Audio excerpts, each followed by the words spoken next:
Monsieur, j'ai rien compris. Toi aussi, tu n'as pas compris comment utiliser les différents modes de représentation d'une fonction. Viens, je vais te montrer comment faire sur une série de 5 tutoriels dont voici le troisième.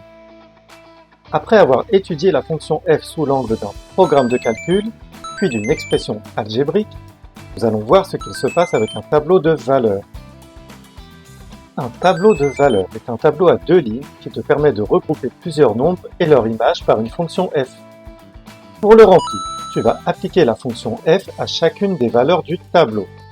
Par exemple, le carré de moins 3 est égal à 9 et 9 moins 4 est égal à 5.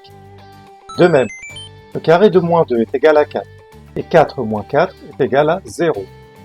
Et ainsi de suite pour chacune des valeurs. Une fois le tableau rempli, chaque colonne correspond à un couple d'antécédents images avec l'antécédent sur la ligne du haut et l'image sur la ligne du bas. Une fois que tu sais cela, tu n'as plus qu'à lire le tableau pour répondre aux questions. Par exemple, pour trouver l'image de 0, tu cherches 0 dans la ligne du haut pour trouver son image dans la ligne du bas.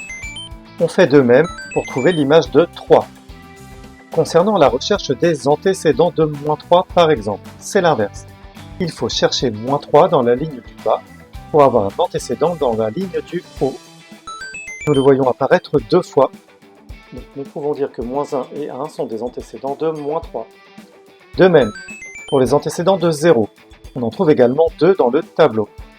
Enfin, on demande les antécédents de 6, mais on ne trouve pas le nombre 6 dans notre tableau. Nous ne pouvons donc pas donner la réponse pour ce nombre avec ces valeurs du tableau. Voilà, c'est terminé. N'hésite pas à t'entraîner sur d'autres exemples en veillant à respecter les étapes de cette vidéo. À très bientôt pour le 4e tutoriel de cette série.